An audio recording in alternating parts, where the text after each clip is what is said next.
പല്ല് നേരത്തെ എടുത്ത് കളയുകയാണെങ്കിൽ പുതിയ പല്ല് അതേ സ്ഥലത്ത് തന്നെ വരണം എന്നില്ല. നേരെ തെറ്റി വരാനുള്ള ഒരു സാധ്യത വളരെ കൂടുതലാണ്. ഈ ഫീഡിങ് കഴിഞ്ഞിട്ടുണ്ടെങ്കിൽ നമ്മൾ ആരും വായ കഴുകി കൊടുക്കുക, വൃത്തിയാക്കി കൊടുക്കുക ഒന്നും ചെയ്യില്ല. ലാക്ടോസ് എന്ന് പറഞ്ഞിട്ട് ഷുഗറാണ്. അപ്പോൾ സ്വാഭാവികമായിട്ടും പുതിയ പാൽപ്പല്ല് വരുന്ന സമയത്ത് അത് ദ്രവിച്ച് വരാൻ കാരണമാവും. 2 വയസ്സ് വരെ സാധാരണ തുപ്പുന്ന ഒരു പ്രായം വരെ പേസ്റ്റ് ഉപയോഗിക്കാൻ പറയാറില്ല. കുട്ടി തുപ്പി തുടങ്ങിയിട്ടുണ്ടെങ്കിൽ മാത്രമേ നമ്മൾ പേസ്റ്റ് വെച്ചിട്ട് ബ്രഷ് ചെയ്യാൻ പറയുള്ളൂ. ബ്രിസിൽസ് സോഫ്റ്റ് ആവുന്നതാണ് എപ്പോഴും നല്ലത്. ടൂത്ത് ബ്രഷ് ട്രോമ മിക്ക കേസിലും ബ്രഷ് കുത്തിയിട്ടുള്ള മുറിവ്, അൾസറേഷൻ ഒക്കെ ഉണ്ടാവാറുണ്ട്. അപ്പം എപ്പോഴും നല്ലത് നൈലോൺ കൊണ്ടുള്ള സോഫ്റ്റ് ബ്രിസിൽസ് ബ്രഷാണ്. എന്ത് മിൽക്ക് ആണെങ്കിലും അതിൽ നന്നായിട്ട് ഷുഗർ കണ്ടന്റ് ഉണ്ടെന്നുള്ളതാണ്. ഷുഗർ കണ്ടന്റ് ഉണ്ടെങ്കിൽ ഡെഫിനറ്റ്ലി നമ്മൾ പല്ല് ദ്രവിക്കുന്നതിന് കാർബോഹൈഡ്രേറ്റ് ഉണ്ടെങ്കിൽ സാധ്യത കൂടുതലാണ്. അപ്പോൾ എന്ത് സാധനം രാത്രി കഴിച്ചിട്ട് കിടക്കുകയാണെങ്കിലും നന്നായിട്ട് വായ കഴുകി വൃത്തിയാക്കി പല്ലിന്റെ മുകളിൽ അതൊന്നും പറ്റി പിടിച്ചിട്ടില്ല എന്ന് ഉറപ്പാക്കിയിട്ടേ നമ്മൾ കിടക്കാൻ പാടുള്ളൂ. വളരെ സ്ലോയിലാണ് കേടെല്ലാം പ്രോഗ്രസ് ചെയ്യുക. അപ്പോൾ അതൊക്കെ ഉള്ളിലേക്ക് ആഴം കൂടി പെട്ടെന്ന് ഒരു ദിവസം വേദന വരും. അപ്പോഴാണ് നമ്മൾ ഓടി കാണിക്കാൻ വേണ്ടി വരുന്നത്. സത്യം പറഞ്ഞാൽ വേദന വന്നു കഴിഞ്ഞാൽ നമ്മൾ ആവശ്യമേ ഇല്ല. കുട്ടി കരഞ്ഞിട്ടോ വേദന വരുന്നതിന്റെ മുന്നേ ഉള്ള ഒരു സമയത്താണ് പാരന്റ്സ് നോക്കിയിട്ടത് കെയർ ചെയ്ത് കൊണ്ടുപോകേണ്ടത്. ഈ പാൽപ്പല്ലുകളുടെ ഒരു പ്രാധാന്യം, കുഞ്ഞു പല്ലുകളുടെ പ്രാധാന്യം അത് എത്രത്തോളമാണ്? പാൽപ്പല്ലുകൾ നിലനിർത്തുന്നത് പുതിയ പല്ലിന്റെ ആരോഗ്യത്തിനും കൂടി ബാധിക്കുന്ന സംഗതിയാണ്. നമ്മൾ പാൽപ്പല്ല് ശരിക്കും കെയർ ചെയ്തിട്ടില്ല എന്നുണ്ടെങ്കിൽ, പല്ല് വേദന വരികയോ പഴുപ്പ് വരികയൊക്കെ ചെയ്തിട്ടുണ്ടെങ്കിൽ നമ്മൾ ഇതിൻ്റെ ഉള്ളിൽ പാൽപ്പല്ലിൻ്റെ മേലെ പുതിയ ടൂത്ത് ബഡ് ഫോം ചെയ്യുന്നുണ്ട്. അതിലേക്കും കൂടെ ഇൻഫെക്ഷൻ വരും. അപ്പോൾ നമുക്ക് പല്ല് വരുന്ന സമയത്ത് ചിലപ്പം പുതിയ പല്ലിനും കൂടെ കേടുവരാൻ സാധ്യതയുണ്ട്. പിന്നെ ഇപ്പം വേദനയൊക്കെ വന്നിട്ടുണ്ടെങ്കിൽ നേരത്തെ പല്ല് എടുത്ത് കളയുകയാണെങ്കിൽ പുതിയ പല്ല് അതേ സ്ഥലത്ത് തന്നെ വരണം എന്നില്ല. നേരെ തെറ്റി വരാനുള്ള ഒരു സാധ്യത വളരെ കൂടുതലാണ്.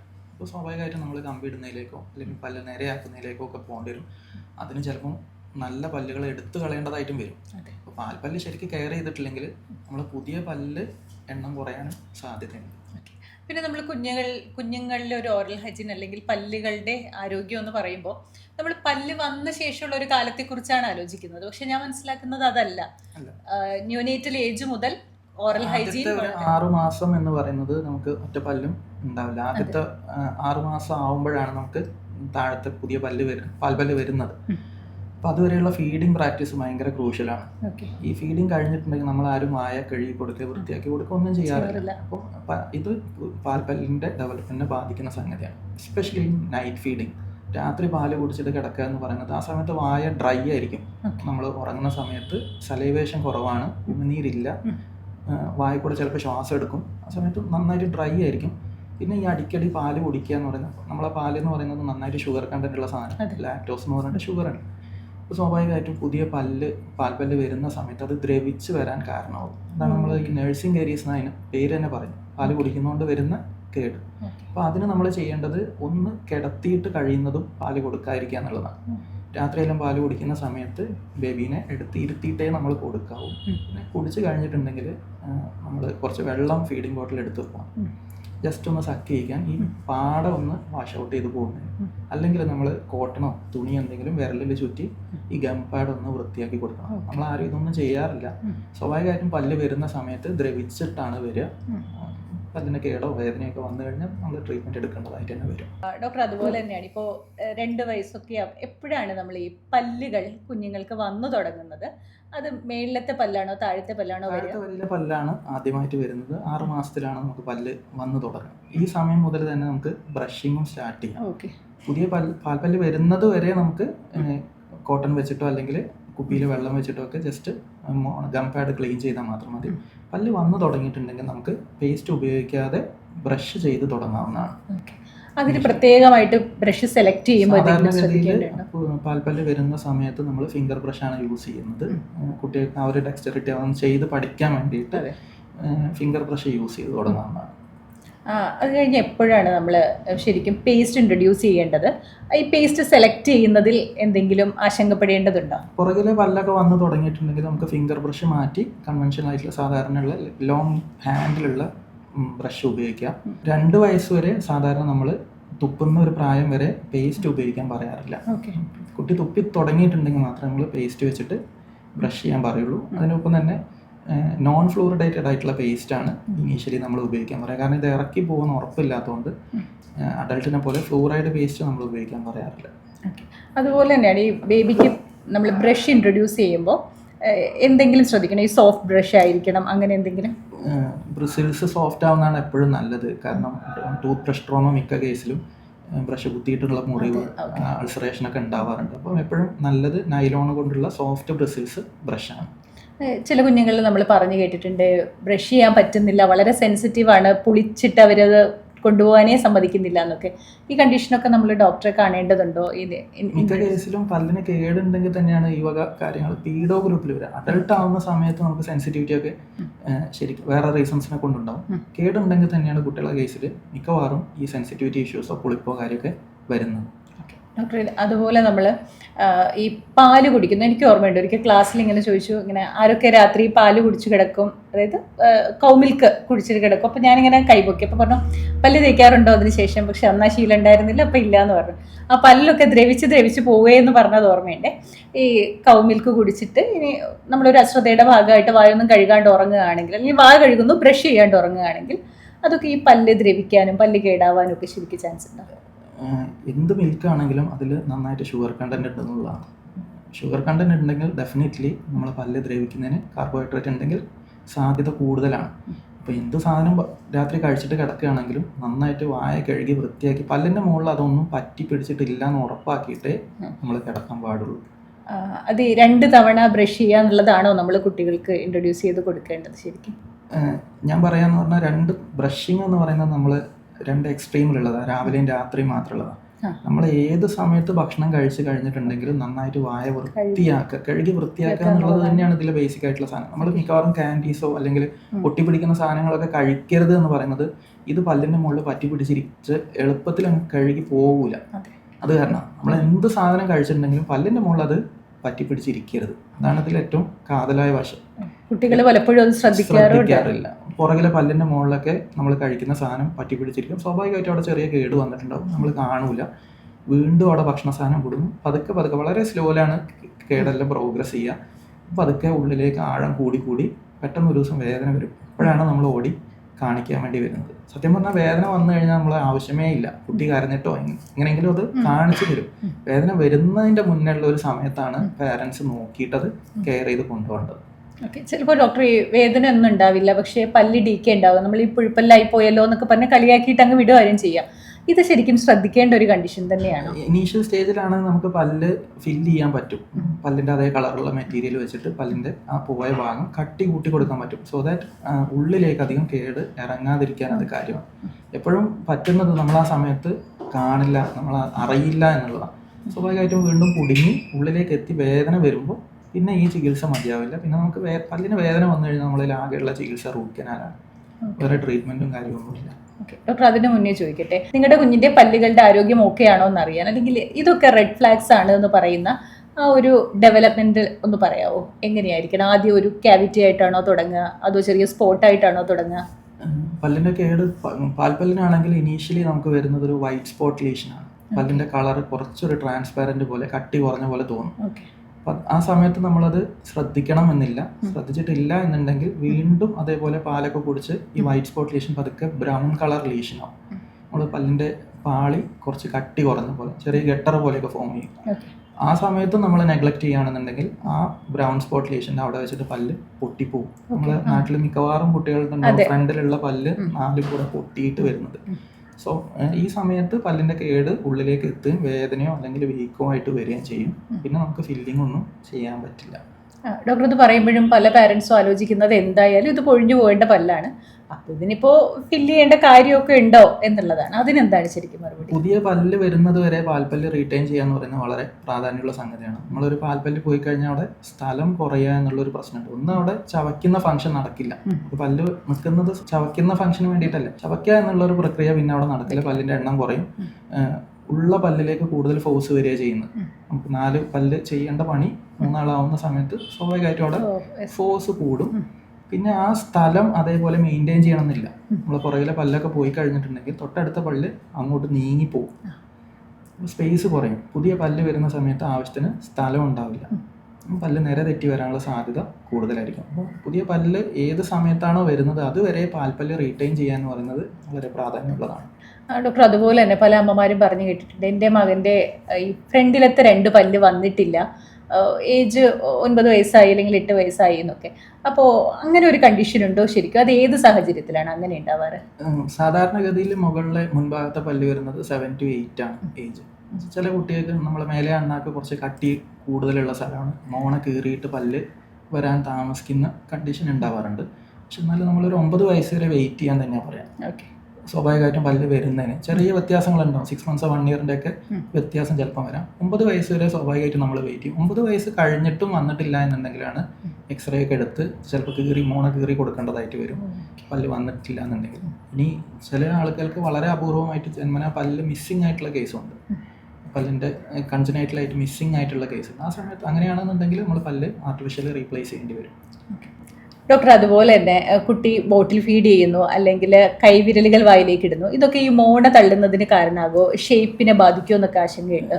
4 വയസ്സ് വരെ വിരൽ കുടിക്കുക എന്ന് പറയുന്നത് നോർമൽ ആയിട്ടുള്ള കാര്യം. 4 വയസ്സിൽ കൂടുതൽ ആയി കഴിഞ്ഞിട്ടുണ്ടെങ്കിൽ മുകളിലെ വരിയിലെ പല്ല് തള്ളി വരും. അതിൻ്റെ കൂടെ തന്നെ മുകളിലെയും താഴെയുള്ള പല്ലിൻ്റെ ഇടയിൽ ഒരു ഗ്യാപ്പും കൂടെ ഫോം ചെയ്യും. നമ്മൾ വിരൽ വെക്കുന്ന സമയത്ത് മുകളിലെയും താഴത്തെയും പല്ല് തമ്മിൽ അടയുന്നില്ല, അതിൻ്റെ ഉള്ളിൽ വിരലും കൂടെ വെച്ച് കഴിഞ്ഞാൽ അവിടെ ഒരു ഗ്യാപ്പ് ഫോം ചെയ്യും. ഇതൊരു സൈക്കിളാണ്.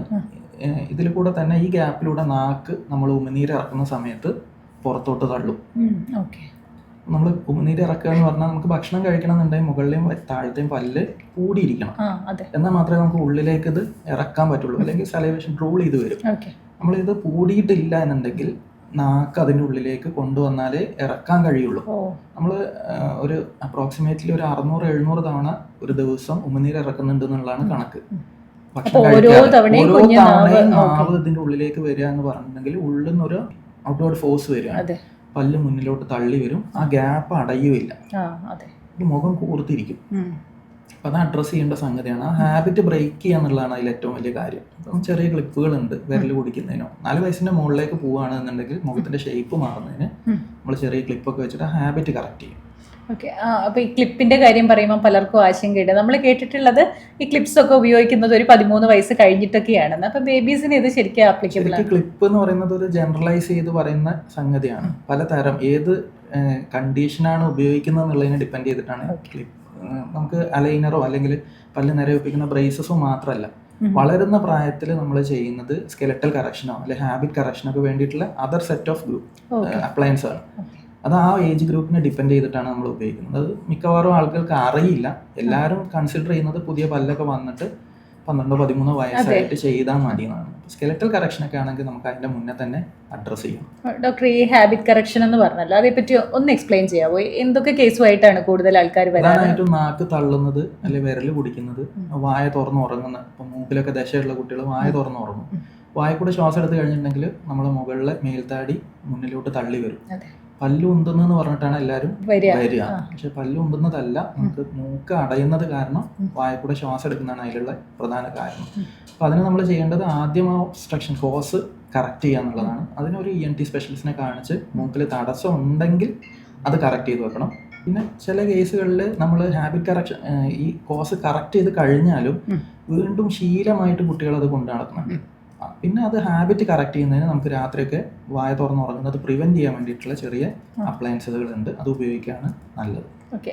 അപ്പോഴും പലർക്കും സംശയം ഉണ്ടാവും, ഇത് സേഫ് ആണോ, ഇത് കുട്ടിക്ക് എന്തെങ്കിലും തരത്തിലുള്ള ബുദ്ധിമുട്ടുണ്ടാവും? ആ ഒരു സമയത്ത് ഇത് ട്രീറ്റ് ചെയ്തിട്ടില്ല എന്നുണ്ടെങ്കിൽ ആ ഹാബിറ്റ് കാരണം വീണ്ടും മോണ തള്ളി വരും.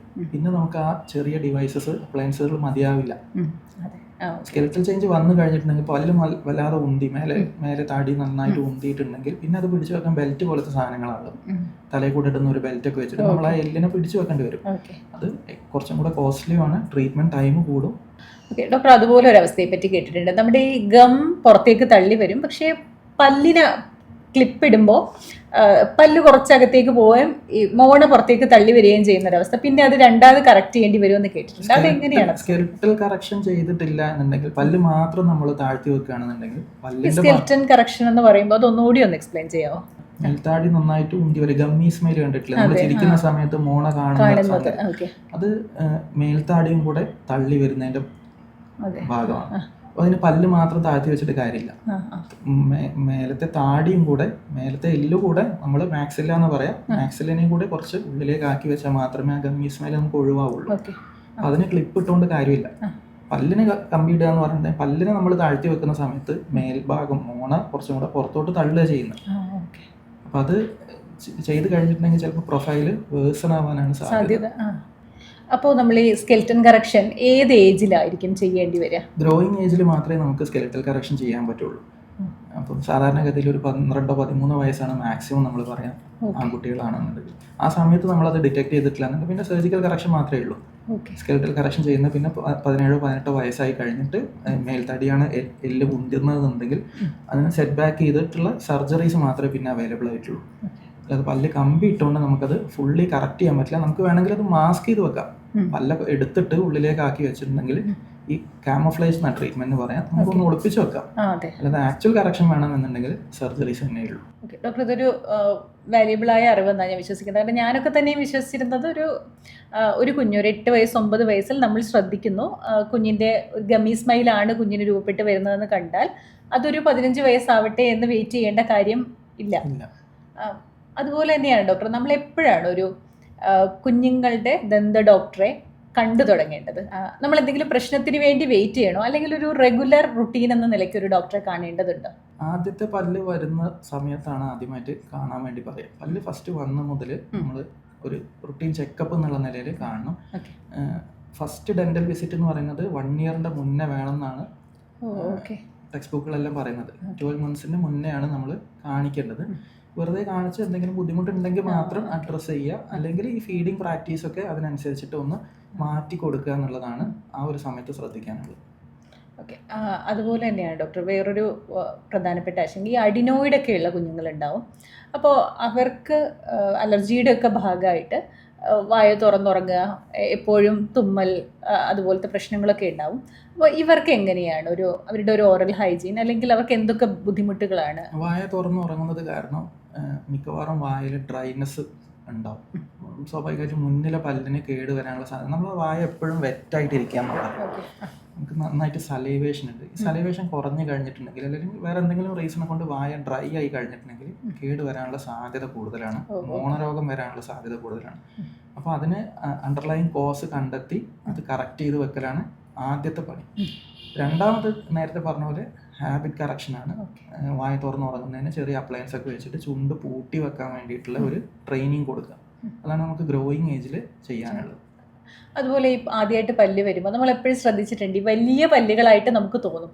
അത് ശരിക്കും മുഖത്തിൻ്റെ ആകൃതി കൊണ്ട് നമുക്ക് തോന്നുന്നതാണോ, അല്ലെങ്കിൽ ഈ പാൽപ്പല്ലുകൾ കഴിഞ്ഞു വരുന്ന പല്ലുകളിൽ എന്തൊക്കെ ശ്രദ്ധിക്കണം? പല്ല് ശരിക്കും പറഞ്ഞിട്ടുണ്ടെങ്കിൽ നല്ല വിട്ടാ വരേണ്ടത്, സ്പേസ്ഡ് ഡെന്റേഷൻ ആയിരിക്കണം.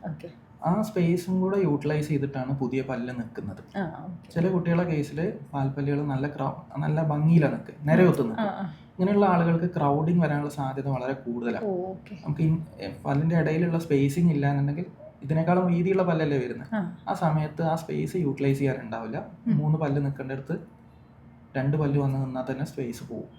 അപ്പോൾ ഫുള്ള് ക്രൗഡിങ് ആയിരിക്കും. അങ്ങനെയുള്ള ആളുകൾക്ക് ആർച്ച് എക്സ്പാൻഷനോ അല്ലെങ്കിൽ ചിലപ്പോൾ പല്ല് എടുത്തിട്ടൊക്കെ കറക്റ്റ് ചെയ്യേണ്ടതായിട്ട് വരും. ഡോക്ടർ, അതുപോലെ തന്നെ ഈ പല്ലിന് കേട് വന്നിട്ട് നെർവിനെ ബാധിക്കുമെന്നും അത് കുട്ടികളിൽ വളരെ കേടുള്ള ഒരു അവസ്ഥയിലേക്ക് പോകുമെന്നും കേട്ടിട്ടുണ്ട്. അങ്ങനത്തെ ഒരു കണ്ടീഷൻ ഉണ്ടോ? പല്ല് കുറേ പാളികളായിട്ടാണ് വെച്ചിരിക്കുന്നത്. നമ്മൾ സ്കൂളിലൊക്കെ പഠിക്കുന്ന പോലെ ഇനാമൽ, ഡെന്റിൻ എന്നൊക്കെ പറഞ്ഞിട്ട് കുറേ ലെയറുകളുണ്ട്. ഈ ലെയറിന് കേട് വന്നിട്ടുണ്ടെങ്കിൽ പല്ലിൻ്റെ കേട് ഉള്ളിലേക്ക് ഓരോ ലെയറായിട്ട് ഉള്ളിലേക്കാവുക ചെയ്യും. അപ്പോൾ അതിൻ്റെ ഏറ്റവും ഉള്ളിലാണ് നമ്മളെ പല്ലിൻ്റെ മജ്ജ അല്ലെങ്കിൽ ഞരമ്പ് എന്നൊക്കെ വിളിക്കുന്ന പൾപ്പ് ഇരിക്കുന്നത്. ഈ പൾപ്പിലോട്ട് കേടെത്തി കഴിഞ്ഞാൽ പിന്നെ പല്ലിനെ നമുക്ക് ഫീൽ ചെയ്യാൻ പറ്റില്ല. പൾപ്പിലോട്ട് എത്തിക്കഴിഞ്ഞാൽ വേദന തുടങ്ങും, പൾപ്പ് വരും, ബുദ്ധിമുട്ടാണ്. ആ സമയത്ത് നമുക്ക് അവൈലബിൾ ആയിട്ടുള്ള ആകെ ട്രീറ്റ്മെൻറ്റ് റൂട്ട് കനാൽ ചികിത്സ മാത്രമാണ്. ഇപ്പോൾ കഴിയുന്നതും ഞരമ്പിലേക്ക് എത്തുന്നതിന് മുന്നേ അത് ഫില്ലിങ്ങോ വേറെ എന്തെങ്കിലും ട്രീറ്റ്മെൻറ്റ് ചെയ്യുന്നതാണ് നല്ലത്. ഡോക്ടർ, കുഞ്ഞുങ്ങളിലെ ദന്തരോഗങ്ങൾ എന്ന് പറയാവുന്ന കാറ്റഗറിയിൽ ഏതൊക്കെയാണ് പെടുക? എന്തൊക്കെയാണ് എൻ്റെ പ്രധാന ലക്ഷണം? കേരീസ് തന്നെയാണ് ഏറ്റവും പ്രധാനമായിട്ടുള്ള സംഗതി. നഴ്സിംഗ് കോട്ടിൻ കേരീസ്, പാല് കുടിക്കുന്നതുകൊണ്ട് വരുന്ന കേട്. പിന്നെ ആ ഒരു സമയത്ത് നമ്മളത് ശ്രദ്ധിച്ചിട്ടില്ല എന്നുണ്ടെങ്കിൽ പല്ല് ഉള്ളിലേക്ക് കേടായി പൾപ്പൈറ്റിസ്, അതായത് പൾപ്പിന് ഇൻഫെക്ഷൻ വരും. ആ സമയത്ത് നമുക്ക് റൂട്ട് കനാൽ മാത്രമേ ചികിത്സ ഉള്ളൂ. പിന്നെ ഉള്ളത് ഹാബിറ്റ് കറക്ഷൻസ് ആണ്. നാക്ക് തള്ളലോ വിരൽ കുടിക്കലോ അല്ലെങ്കിൽ വായ തുറന്നുറങ്ങുന്നതൊക്കെ കാരണം കൊണ്ടുണ്ടാകുന്ന സ്കെലറ്റൽ ചേഞ്ചസ് അല്ലെങ്കിൽ ഹാബിറ്റ് കറക്ഷൻസ്. അതുപോലെ തന്നെയാണ് ഈ റൂട്ട് കനാലിനെ കുറിച്ച് ഡോക്ടർ പറഞ്ഞല്ലോ. ചിലപ്പോൾ അതേ നമുക്ക് റെമഡി ഉണ്ടാവുമോ എന്നൊരു അവസ്ഥയിലേക്ക് എത്തുകയാണെങ്കിൽ റൂട്ട് കനാൽ കുഞ്ഞുങ്ങളിൽ ചെയ്യുന്നത് ശരിക്കും സുരക്ഷിതമാണോ? എന്തൊക്കെയാണ് അതിൽ ആശങ്കപ്പെടേണ്ട ഒരു അവസ്ഥയുള്ളത്? ആശങ്കപ്പെടേണ്ട യാതൊരു കാര്യമില്ല. നമ്മൾ പ്രായം നോക്കിയിട്ടല്ല ട്രീറ്റ്മെന്റ് പറയുന്നത്. പല്ല് എത്രത്തോളം കേടുവന്നു എന്നുള്ളതാണ് നമ്മളെ ട്രീറ്റ്മെന്റ് ബേസ്. സാധാരണ പാരന്റ്സ് ചോദിക്കാറുണ്ട്, 1 വയസ്സുള്ള കുട്ടിക്ക് റൂട്ട് കനാൽ ചെയ്യാൻ പറ്റുമോ? ഏജ് അല്ല ഇതിൽ ഫാക്ടർ. പല്ല് ഉള്ളിലേക്ക് പൾപ്പിലേക്ക് എത്തിക്കഴിഞ്ഞിട്ടുണ്ടെങ്കിൽ പിന്നെ നമ്മളതിൽ ആകെ 2 ചികിത്സയേ ഉള്ളൂ. പല്ല് നിലനിർത്തണമെങ്കിൽ റൂട്ട് കനാൽ ചെയ്യണം, അല്ലെങ്കിൽ ആ പല്ല് എടുത്ത് ഒഴിവാക്കണം. ഈ 2 പണി മാത്രമേ ഉള്ളൂ. അപ്പോൾ ഈ വേദന ഉണ്ടാവുമല്ലോ ഉറപ്പായും, അപ്പോൾ അതിനൊക്കെ നമ്മൾ എന്താണ് ചെയ്യാറുള്ളത്? മരവിപ്പിച്ചിട്ട് ചെയ്യുന്ന പ്രൊസീജിയറാണ് റൂട്ട് കനാൽ ചെയ്യുക എന്ന് പറയുന്നത്. മരവിപ്പിക്കുന്നതിനുള്ള ഒരു പെയിന് സ്വാഭാവികമായിട്ടും ഉണ്ടാവും. അപ്പം ഇതിന് കോപ്പറേറ്റ് ചെയ്യുക എന്നുള്ളതാണ് ഇതിലുള്ള ടാസ്ക്. നമ്മൾ പുതിയതായിട്ട് ചെയ്യുന്നത് എന്ന് പറയുന്നത് സെഡേഷൻ യൂണിറ്റുകളുണ്ട്. അതായത് കുട്ടീനെ മയക്കിയിട്ടാണ് നമ്മൾ ചെയ്യുക. അപ്പോൾ ക്ലിനിക്കൽ സെറ്റപ്പിലാണ് എന്നുണ്ടെങ്കിൽ നമ്മൾ ലാഫിംഗ് ഗ്യാസ്, നൈട്രസ് ഓക്സൈഡ് ഒക്കെ വെച്ചിട്ട് സെഡേറ്റ് ചെയ്യും. കുഞ്ഞ് കോൺഷ്യസ് ആയിരിക്കും, പക്ഷെ ചെറിയ മയക്കത്തിലായിരിക്കും, വേദന ടോളറേറ്റ് ചെയ്യുന്നതിന് വേണ്ടിയിട്ട്. ഇനി അതിനും ഇരിക്കാത്ത ആളുകളാണ് എന്നുണ്ടെങ്കിൽ ഇതേ പ്രൊസീജിയർ നമ്മൾ തിയേറ്ററിൽ GAലാണ് ചെയ്യുക. ഡോക്ടർ, അതുപോലെ ഈ സ്കൂൾ ഏജിങ് കുട്ടികളുടെ പാരൻസ് എന്തൊക്കെ ആശങ്കയായിട്ടാണ് ശരിക്കും വരാറുള്ളത്? ഈ ഓവറായിട്ട് ചോക്ലേറ്റ് കഴിക്കുന്നു, അതിൻ്റെ ക്യാവിറ്റി അങ്ങനെയൊക്കെയാണോ, അല്ലെങ്കിൽ വേറെ എന്തെങ്കിലും കണ്ടീഷനായിട്ട് വരാറുണ്ടോ? നമ്മൾ എന്ത് ഭക്ഷണ സാധനം കഴിച്ചിട്ടുണ്ടെങ്കിലും അത് കഴുകി വൃത്തിയാക്കുക എന്നുള്ളതാണ് ഏറ്റവും കാര്യമായിട്ടുള്ളത്. സ്കൂളിൽ പോകുന്ന കുട്ടികൾക്ക് ലഞ്ച് ടൈമിൽ ചിലപ്പോൾ അത് കഴുകുന്നുണ്ടാവില്ല, അല്ലെങ്കിൽ ക്യാൻറ്റീസൊക്കെ എടുത്തു കഴിഞ്ഞിട്ടുണ്ടെങ്കിൽ വൃത്തിയാക്കില്ല. ഇത് തന്നെയാണ് അതിലുള്ള കാര്യമായിട്ടുള്ള സംഗതി. അപ്പോൾ ഇതിന് ഏറ്റവും കാര്യമായിട്ടുള്ളത് എന്ന് പറഞ്ഞാൽ പാരൻസ് നോക്കുക എന്നുള്ളതാണ്. നമ്മളെ പല്ലിന് ചെറിയ പോടോ കാര്യമോ ഉണ്ടെന്നുണ്ടെങ്കിൽ, കളർ ചേഞ്ച് ഉണ്ടെന്നുണ്ടെങ്കിൽ ഉടനെ വന്ന് കാണിക്കുക എന്നുള്ളത് തന്നെയാണ് ഇതിൽ ഏറ്റവും പ്രൈമറി ആയിട്ടുള്ള സ്റ്റെപ്പ്. ആ സമയത്താണെങ്കിലും ചിലപ്പോൾ നമുക്കത് ചെറിയ ഫില്ലിങ്ങിലൂടെയൊക്കെ മാറ്റാൻ പറ്റും. മിക്കവാറും കേസിൽ നമ്മൾ ഇതൊന്നും അറിയാറില്ല എന്നുള്ളതാണ് വസ്തുത. കുഞ്ഞ് വേദനയായിട്ട് വരുമ്പോഴായിരിക്കും പാരൻസ് അത് കാണുന്നത്. വേദന വന്നു കഴിഞ്ഞാൽ പിന്നെ നമുക്ക് ഫില്ലിങ് പ്രൊസീജിയേഴ്സ് ഒന്നും ചെയ്യാൻ പറ്റില്ല. ഡോക്ടർ, ചിലപ്പോൾ പല പാരൻസിനും അറിയുന്നുണ്ടാവില്ല, നമുക്കൊരു ദന്തസ്റ്റ് ഉണ്ട് എന്നുള്ളതേ അറിയുണ്ടാവുള്ളൂ. ഈ കുഞ്ഞുങ്ങൾക്ക് വേണ്ടി പ്രത്യേകമായി ദന്ത ഡോക്ടർ ഉണ്ടെന്നും അദ്ദേഹത്തെ റെഗുലറായി ഒന്ന് വിസിറ്റ് ചെയ്യുക, ഒരു 6 months ഗ്യാപ്പിലെങ്കിലും വിസിറ്റ് ചെയ്യേണ്ടതുണ്ട് എന്നുള്ളത് ഒരു ചിലപ്പോൾ പുതിയ കാലത്തിൻ്റെ അറിവായിരിക്കും. അതുകൊണ്ട് ചോദിക്കട്ടെ, ഈ കുഞ്ഞുങ്ങളുടെ കാര്യത്തിൽ അഡ്വാൻസ്ഡ് ആയിട്ടുള്ള ട്രീറ്റ്മെൻറ്റ് ഓപ്ഷൻസ് എന്തൊക്കെയാണ്? പുതിയൊരു പ്രവണതകൾ, പുതിയൊരു ഡെവലപ്മെൻറ്റ് എന്തൊക്കെയാണ് വന്നിട്ടുള്ളത്? പുതിയ ഡെവലപ്മെൻറ്റ് റീസെൻ്റ്ലി വന്നിട്ടുള്ളത് ഈ നൈട്രസ് ഓക്സൈഡിൻ്റെ സെഡേഷൻ തന്നെയാണ്. നമുക്ക് ഞങ്ങളൊന്നും പഠിക്കുന്ന സമയത്ത് നമ്മൾ ടെക്സ്റ്റ് ബുക്ക് പഠിക്കുക എന്നല്ലാതെ ചെയ്തിട്ടുണ്ടായില്ല കോളേജിലൊന്നും. പക്ഷേ ഇപ്പം ട്രീറ്റ്മെൻറ്റ് അവൈലബിൾ ആണ്. കുട്ടീനെ കുറച്ചും കൂടെ ചൈൽഡ് ഫ്രണ്ട്ലി അറ്റ്മോസ്ഫിയറിലേക്ക് നമുക്ക് ചെയ്യാനായിട്ട് സാധിക്കുന്നുണ്ട് സെഡേഷൻ യൂണിറ്റ് ഉള്ളതുകൊണ്ട്. ഓക്കെ, ഈ ക്ലിപ്പിങ്സും ഹാബിറ്റ് കറക്ഷൻ ഉള്ള എക്യുപ്മെൻസിനെയൊക്കെ പറ്റി ഡോക്ടർ പറഞ്ഞല്ലോ, അതേപ്പറ്റി ഒന്ന് വിശദീകരിക്കാമോ? എന്തൊക്കെയാണ് ട്രീറ്റ്മെൻറ്റിൻ്റെ ഭാഗത്തേക്ക് വരുമ്പോൾ, അല്ലെങ്കിൽ കറക്ഷൻ്റെ ഭാഗത്തേക്ക് വരുമ്പോൾ എങ്ങനെയാണ് അത് ചെയ്യുന്നത് എന്നുള്ളത്, എത്ര ലളിതമാണ് ആ പ്രൊസീജിയറുകൾ എന്നുള്ളത്? ഹാബിറ്റ് കറക്ഷനിൽ അപ്ലയൻസ് വെക്കുക എന്ന് പറഞ്ഞാൽ നമുക്ക് ആദ്യം അളവെടുക്കൽ മാത്രമേ ഉള്ളൂ. ഓക്കെ, അളവെടുത്ത് കഴിഞ്ഞിട്ടുണ്ടെങ്കിൽ വിത്തിൻ 4 or 5 വർക്കിംഗ് ഡേയ്സ് നമുക്ക് ക്ലിപ്പ് റെഡിയാക്കി ലാബിൽ നിന്ന് ചെയ്ത് വരും. പിന്നെ അത് ഫിക്സ് ചെയ്യുന്ന പണി മാത്രമേ ഉള്ളൂ. യൂഷ്വലി ഒരു 2 വിസിറ്റിൽ അപ്ലയൻസ് ഇൻസേഷൻ കഴിയും, ഇംപ്രഷൻ എടുക്കലും അപ്ലയൻസ് വെക്കലും. പിന്നെ ഒരു 1 month അല്ലെങ്കിൽ 3 month ഒക്കെ കൂടുമ്പോൾ റിവ്യൂ മാത്രമാണ് നമുക്ക് ഉണ്ടാവുന്നത്. ഹാബിറ്റ് കറക്ഷൻ്റെ കേസിൽ മന്ത്ലി ഒരു റിവ്യൂ മാത്രമേ ഉണ്ടാവുള്ളൂ. ഓക്കെ, ഇത്തരം അപ്ലയൻസസ് ഉപയോഗിച്ച് കഴിഞ്ഞാൽ കുട്ടിയുടെ ബ്രഷ് ചെയ്യുന്നതിനോ ഓറൽ ഹൈജീനോ സാധാരണഗതിയിൽ ബുദ്ധിമുട്ടൊന്നുമില്ല. പിന്നെ പുതിയൊരു അപ്ലയൻസ് വായിൽ വരിക എന്ന് പറഞ്ഞാൽ അതിന് മുകളിൽ ഭക്ഷണം പറ്റി പിടിക്കാനുള്ള സാധ്യതകളുണ്ട്. അപ്പോൾ നമ്മൾ ഹൈജീൻ കുറച്ചും കൂടെ കെയർ ചെയ്യണം. അതിൽ കവിഞ്ഞ് ഈ അപ്ലയൻസ് വെക്കുന്നതുകൊണ്ട് കുട്ടിക്ക് യാതൊരു പ്രശ്നമില്ല. സാധാരണഗതിയിൽ ഒരു 6 മുതൽ 8 മാസം വരെയാണ് ഹാബിറ്റ് കറക്ഷൻ എടുക്കുന്ന സമയം. ഈ സമയം കൊണ്ട് തന്നെ നമുക്ക് സ്കെൽറ്റൽ ചേഞ്ചൊക്കെ ഒരുവിധം മാറ്റാനായിട്ട് പറ്റും. ഡോക്ടർക്ക് അങ്ങനെ ഒരു കേസോ ഒരു കുട്ടി ഇങ്ങനെ ഒരു ഹാബിറ്റുമായി വന്നിരുന്നു, അത് ഇത്ര കാലം കൊണ്ട് ശരിയായി, അങ്ങനെ ഒരു കേസോ ഒരു മെമ്മറിയോ അങ്ങനെ ഓർത്തെടുക്കാനുണ്ടോ? പ്രധാനമായിട്ടൊരു ചേഞ്ച് വന്നതോ അങ്ങനെ? ഒരു 1 year ബാക്കാണ് നമ്മളെടുത്തൊരു 8 വയസ്സുള്ള മോള് ഈ പല്ല് തമ്മിൽ കൂട്ടി തട്ടുന്നില്ല എന്ന് പറഞ്ഞിട്ട് വന്നത്.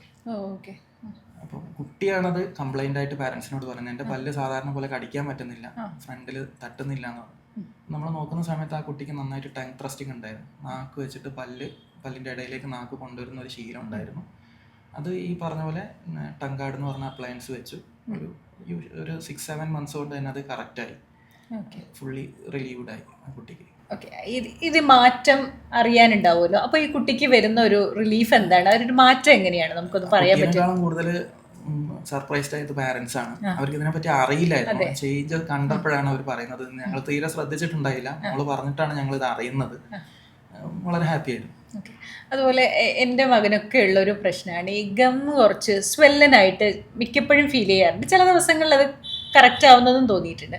ഈ സ്വെല്ലിങ് ഗം എന്നുള്ളത് ഏതവസ്ഥയിലാണ് അങ്ങനെ എത്താറുള്ളത്? അതിൻ്റെ ഒരു ട്രീറ്റ് ചെയ്യേണ്ട കാര്യമുണ്ടോ ശരിക്കും? സ്വെല്ലൻ ഗംസ് എന്ന് പറയുന്നത് നമുക്കൊരു ആബ്സസ് ആണ് എന്നുണ്ടെങ്കിൽ ചെറിയ കുരു പോലെ അവിടെ വീക്കം വരുന്നതാണ്. അത് പല്ലിന്റെ കേടുകൊണ്ട് വരുന്ന സംഗതിയാണ്. നേരെ മറിച്ച് പല്ല് തള്ളുന്നത് കാരണം, മോണ ഉന്തുന്നത് കാരണം ഇതേപോലെ സ്വെള്ളനായിട്ടിരിക്കാം, ഭക്ഷണം കുടുങ്ങിക്കഴിഞ്ഞായിരിക്കാം. അത് എന്ത് റീസണാന്നുള്ളത് നോക്കിയിട്ടാണ് അത് ട്രീറ്റ് ചെയ്യേണ്ടത്. ഡോക്ടർ യൂഷ്വലി കാണാറുണ്ട് ഈ രണ്ട് പല്ലുകൾക്ക് ഇടയിലുള്ള ഒരു ഭാഗം ഉണ്ടല്ലോ, അവിടെ മാത്രമായിട്ട് സ്വെല്ല് ചെയ്യുന്ന അവസ്ഥ. മിക്കവാറും കേസിൽ ഭക്ഷണം കുടുങ്ങിയിരിക്കുന്നതാണ് അതിന് കാരണം. അത് നമ്മൾ ഫ്ലോസ് എന്ന് പറഞ്ഞിട്ട് ചിലപ്പോൾ ബ്രഷ് ചെയ്യുന്നത് കൊണ്ട് നമുക്ക് ഈ പല്ലിന്റെ ഇടയിൽ വൃത്തിയാക്കാൻ സാധിക്കില്ല.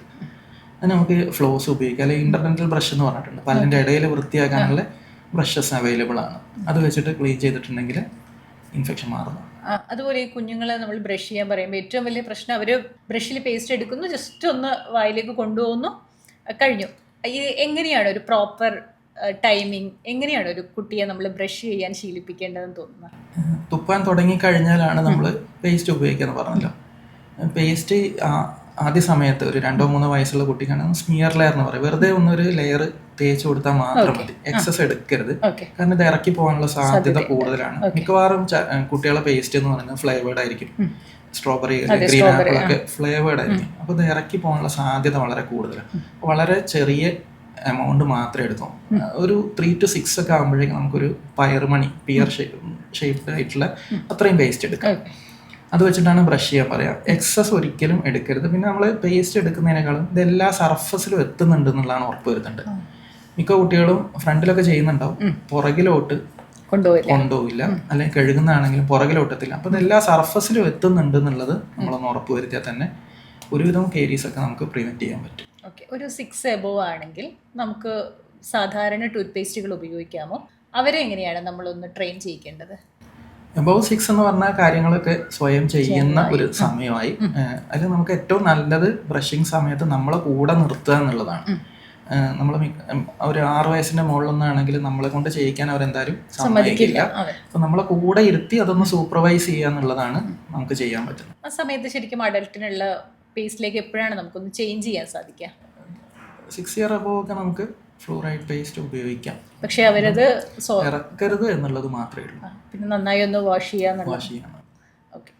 ഡോക്ടർ, ഈ ചെറിയ കുഞ്ഞുങ്ങളുടെ കാര്യത്തിൽ ഈ ബ്രഷ് ചെയ്ത് കഴിഞ്ഞിട്ട് ഓറൽ ഹൈജീൻ വരുമ്പോൾ നമ്മൾ സാധാ വെള്ളം തന്നെയാണോ ഉപയോഗിക്കേണ്ടത്? ഈ ബ്രഷ് ചെയ്യുന്നുണ്ടെങ്കിൽ നമ്മൾ ചൂടുവെള്ളമോ അല്ലെങ്കിൽ പ്രത്യേകമായിട്ട് എന്തെങ്കിലും ബ്രഷ് ചെയ്ത് കഴിഞ്ഞു എന്നുള്ളപ്പോൾ ക്ലീനിങ് എങ്ങനെയാണ് ചെയ്യേണ്ടതെന്ന് കൂടി ഒന്ന് പറയാമോ? സാധാരണ വെള്ളത്തിൽ തന്നെ കഴുകിയാൽ മതി. നമ്മൾ ബ്രഷ് ചെയ്തിട്ടുണ്ടെങ്കിലും നമ്മൾ പറയുന്നത് ഫുള്ള് കഴുകി പോക്കരുത് എന്നാണ്. ഓക്കെ. അതായത് ഫ്ലൂറൈഡ് പേസ്റ്റ് അഡൽട്ടിൻ്റെ കേസ് ആണെന്നുണ്ടെങ്കിൽ നമ്മൾ ബ്രഷ് ചെയ്ത് കഴിഞ്ഞിട്ടുണ്ടെങ്കിൽ അതൊരു കോട്ടിങ് പോലെ പല്ലിൻ്റെ മുകളിൽ ഇരിക്കാനാണ് നമ്മൾ ചെയ്യുന്നത്. ഓക്കെ. നമ്മൾ കൺവെൻഷണൽ ആയിട്ട് ചെയ്യുന്നത് അപ്പം തന്നെ അത് കഴുകി ഫുള്ള് പോക്കുക എന്നുള്ളതാണ്. അപ്പം മിനിമൽ റിൻസിങ് ആണ് നമ്മളോട് പറയാം. പല്ലിൻ്റെ മുകളിൽ അതൊരു ലെയർ പോലെ ഇരിക്കണം കുറച്ച് സമയമെങ്കിലും. അതാണ് ഐഡിയലി വേണ്ടത്. പക്ഷെ നമ്മുടെ നാട്ടിൽ ചെയ്യുന്നത് നന്നായിട്ട് കഴുകി ആ ഒരു ടേസ്റ്റ് വ്യത്യാസം പോകാൻ വേണ്ടിയിട്ട് ചെയ്യാന്നുള്ളത്. അങ്ങനെയല്ല വേണ്ടത്. ഡോക്ടർ, അതുപോലെ ഈ വീക്ക് ഇനാമൽ എന്നൊരു അവസ്ഥയെ പറ്റി കേട്ടിട്ടുണ്ട്. അത് ശരിക്കും കോമൺ ആണോ? അത് എന്തെങ്കിലും രോഗമാണോ? അതൊന്ന് പറയാമോ? വീക്ക് ഇനാമൽ എന്ന് പറഞ്ഞാൽ പലതരം കാരണങ്ങൾ കൊണ്ടുവരാം. പല്ലിൻ്റെ കേട് കൊണ്ടുവരാം. പിന്നെ ഉള്ളതാണ് ഒരു ഇനാമൽ ഹൈപ്പോപ്ലേസിയ എന്ന് പറഞ്ഞിട്ടൊരു കണ്ടീഷനുണ്ട്. അത് പലതരം കാരണങ്ങൾ കൊണ്ടുവരാം. ഹാർഡ് വാട്ടർ ഒക്കെ ഉപയോഗിക്കുന്നത്, അല്ലെങ്കിൽ ബോർവെല്ലിലെ വെള്ളം, ഇതൊക്കെ സ്ഥിരമായിട്ട് കൺസ്യൂം ചെയ്യുന്ന ആൾക്കാർക്ക് ഇനാമൽ ഹൈപ്പോപ്ലേസിയ വരാനുള്ള സാധ്യത കൂടുതലാണ്. അല്ലെങ്കിൽ ചെറുപ്പത്തിലുള്ള ക്രോണിക് ആയിട്ടുള്ള മെഡിക്കേഷൻ, ഇപ്പോൾ സീഷറിൻ്റെ ഒക്കെ മരുന്ന് എടുക്കുന്ന കുട്ടികളുണ്ടെങ്കിൽ, അല്ലെങ്കിൽ ഗർഭാവസ്ഥയിൽ അമ്മ കുറേ മരുന്ന് എടുത്തിട്ടുണ്ടെങ്കിൽ, ഇതൊക്കെ പല്ലിൻ്റെ ആരോഗ്യത്തിനെ ബാധിക്കുന്ന സംഗതികളാണ്. ഇതുകൊണ്ട് ചിലപ്പോൾ ഹൈപ്പോപ്ലേസിയ എന്ന് പറഞ്ഞ കണ്ടീഷൻ, അതിലും നമ്മൾ ചെയ്യുന്നത് ഇനാമിൽ പോയിട്ടുണ്ടെങ്കിൽ ആർട്ടിഫിഷ്യൽ ആയിട്ടുള്ള പല്ലിൻ്റെ അതേ കളറുള്ള സാധനം വെച്ചിട്ട് ആ ലെയർ റീപ്ലേസ് ചെയ്യുക, അല്ലെങ്കിൽ പല്ല് ക്രൗണ് വെച്ചിട്ട് ക്രൗൺ പ്ലേസ് ചെയ്യുക എന്നുള്ളതൊക്കെ. ഡോക്ടർ, അതുപോലെ ക്രോസ് ബൈറ്റ് എന്ന് കേട്ടിട്ടുണ്ട്. എന്താണ് ക്രോസ് ബൈറ്റ്? എങ്ങനെയാണ് പാരൻസിന് ഇത് ഐഡന്റിഫൈ ചെയ്യാൻ പറ്റുക? നമ്മൾ സാധാരണ കടിക്കുന്ന സമയത്ത് മുകളിലെ വരിയിലെ പല്ലാണ് നമുക്ക് പുറമേ വേണം. താഴത്തെ കീഴ്ത്താടിയിൽ പല്ല് ഉള്ളിലായിട്ടാണ് നമ്മൾ കടിക്കുന്നത്. ഇതിലെ നേരെ റിവേഴ്സ് ഓർഡറാണ് ക്രോസ് ബൈറ്റ് എന്ന് പറയുന്നത്. നമ്മൾ കടിക്കുന്ന സമയത്ത് താഴെ വരിയിലെ പല്ല് മുന്നിലും മുകളിലെ വരിയിലെ പല്ല് ഉള്ളിലുമായിട്ട് കടിക്കുന്ന അവസ്ഥയാണ് ക്രോസ് ബൈറ്റ്. അത് പലതരം കാരണങ്ങൾ കൊണ്ടുവരാം. പല്ലിന്റെ കാരണങ്ങൾ കൊണ്ടുവരാം. അപ്പോൾ ഒരു പല്ല് എടുക്കാൻ താമസിച്ചു, പാൽപ്പല്ല് വന്നത് നമ്മൾ എടുക്കാൻ താമസിച്ചു, അതിന്റെ ഉള്ളിലൂടെ പല്ല് വന്നു, അതിന് ശേഷമാണ് നമ്മൾ പാൽപ്പല്ല് റിമൂവ് ചെയ്യുന്നതെന്നുണ്ടെങ്കിൽ ആ പല്ലിന്റെ പൊസിഷൻ പുറകിലായിരിക്കും. ഇപ്പൊ കടി ചെറിയ വ്യത്യാസം വരും. അപ്പൊ അങ്ങനെയുള്ള പല്ലിന്റെ മാത്രം കറക്ഷൻ ആണെന്നുണ്ടെങ്കിൽ ചെറിയ ക്ലിപ്പൊക്കെ വെച്ചിട്ട് നമുക്കത് ആ പല്ലിന് മാത്രം മുന്നിലോട്ട് തള്ളി വന്നാൽ മതി.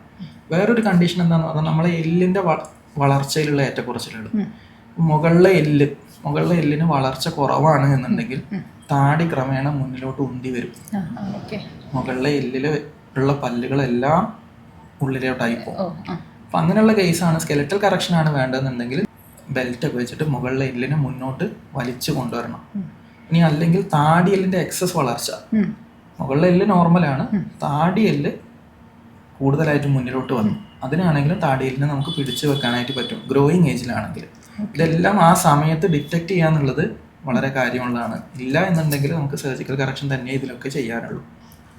ഡോക്ടർ ഇത് പറഞ്ഞപ്പോഴാണ് എൻ്റെ ഒരു സുഹൃത്തിൻ്റെ മകനുണ്ട്. അപ്പോൾ ഈ താടിയെല്ല് ചെറുതാണെന്നും അതിൽ മുഴുവൻ പല്ലുകൾക്ക് വിരിക്കാനുള്ളൊരു സ്പേസ് ഉണ്ടാവില്ല എന്ന് പറഞ്ഞിട്ട് അവർ അതിലുള്ള കറക്ഷൻ ട്രീറ്റ്മെന്റ് എടുക്കുന്നുണ്ട്. അതേപ്പറ്റി കൂടി ഒന്ന് പറയാമോ? താടി മുന്നോട്ടേക്ക് അഡ്വാൻസ് ചെയ്യുന്നതിനും നമുക്ക് ട്രീറ്റ്മെന്റ് അവൈലബിൾ ആണ്. അതും ഗ്രോയിങ് ഏജിൽ മാത്രമേ നമുക്കത് ചെയ്യാൻ പറ്റുള്ളൂ. അപ്പോൾ അഡൾട്ട് ആയി കഴിഞ്ഞിട്ടുണ്ടെങ്കിൽ 18 വയസ്സ് കഴിഞ്ഞ് താടിനെ അഡ്വാൻസ് ചെയ്യുന്ന സർജിക്കൽ പ്രൊസീജിയേഴ്സിലേക്ക് പോകേണ്ടി വരും. ചെറിയ കുട്ടിയാകുമ്പോൾ നമുക്കത് എങ്ങനെയാണ് കറക്റ്റ് ചെയ്യാൻ പറ്റുക? ക്ലിപ്സ് ഇട്ടിട്ടാണോ? ചെറിയ ക്ലിപ്പുകളുണ്ട്, ടിം ബ്ലോക്ക് എന്നൊക്കെ പറഞ്ഞിട്ടുള്ള മയോ ഫംഗ്ഷൻ അപ്ലയൻസസ് ഉണ്ട്. അത് വെച്ചിട്ട് നമുക്ക് താടിനെ മുന്നോട്ടേക്ക് അഡ്വാൻസ് ചെയ്യാനായിട്ട് പറ്റും. ഡോക്ടർ, ചില അവസരങ്ങളിൽ ഫ്രണ്ടിലെ പല്ല് താമസിച്ച് വരുന്നതോ അല്ലെങ്കിൽ അത് മിസ്സിങ് ആവുന്നതോ പൊട്ടിപ്പോകുന്നതോ ഒക്കെ ഒരു സ്പീച്ച് ക്ലാരിറ്റിയെ അല്ലെങ്കിൽ അവന്റെ സംസാരത്തെയൊക്കെ ബാധിക്കുന്നതായിട്ട് അങ്ങനെ കണ്ടിട്ടുണ്ടോ? പാൽപ്പല്ലുകൾ നേരത്തെ പൊട്ടിപ്പോകുന്നത് നമുക്ക് പ്രൊനൗൺസിയേഷനെ ബാധിക്കുന്ന കാര്യമാണ്. കുട്ടിക്ക് ശരിക്കും സംസാരിക്കാൻ കഴിയില്ല, ചില ഉച്ചാരണങ്ങളൊന്നും ശരിയാവില്ല. അപ്പം പുതിയ പല്ല് വരുന്നത് വരെ മുന്നിലെ പാൽപ്പല്ല് നിലനിർത്തുക എന്ന് പറയുന്നത് പ്രൊനൗൺസിയേഷനെ കാര്യമായിട്ട് ബാധിക്കും. ഡോക്ടർ നേരത്തെ പറഞ്ഞ ഒരു അവസ്ഥയിൽ പൊതുവെ കണ്ടുവരുന്നതാണ് ഈ പാൽപ്പല്ലുകൾ താമസിച്ച് പൊഴിയുകയും അതിനു മുന്നേ പെർമനന്റ് ആയിട്ടുള്ള പല്ലുകൾ വരികയും ചെയ്യുന്ന ഒരവസ്ഥ. ഇങ്ങനെയാണെങ്കിൽ അത് സ്വാഭാവികമായും പൊഴിഞ്ഞു പോകാൻ നമ്മൾ വെയിറ്റ് ചെയ്യുകയാണോ ചെയ്യേണ്ടത്, ഒരു ഡോക്ടറെ കാണുകയാണോ ചെയ്യേണ്ടത്? അത് പുതിയ പൊസിഷനിൽ വരുന്ന സമയത്ത് തന്നെ പാൽപ്പല്ല് റിമൂവ് ചെയ്താൽ ആ പല്ല് കറക്റ്റായിട്ട് നീങ്ങാനുള്ള സാധ്യത കൂടുതലാണ്. നമ്മൾ എത്രത്തോളം താമസിക്കുന്നോ അത് പുതിയ പൊസിഷനിൽ ഉറച്ചു പോകും. നമ്മൾ ഇനീഷ്യലി ആ പല്ല് വരുന്ന സമയത്ത് തന്നെ അതിൻ്റെ അറ്റം കാണുന്ന സമയത്ത് തന്നെ പാൽപ്പല്ല് റിമൂവ് ചെയ്തിട്ടുണ്ടെങ്കിൽ ആ പല്ല് നാക്കിൻ്റെ തള്ളലുകൊണ്ടൊക്കെ മുന്നോട്ടേക്ക് നീങ്ങാം. ഇല്ല എന്നുണ്ടെങ്കിൽ നമ്മൾ ക്ലിപ്പൊക്കെ വെച്ചിട്ട് അതിനെ മുന്നിലൊക്കെ ആക്കി കൊണ്ടുവരേണ്ടി വരും.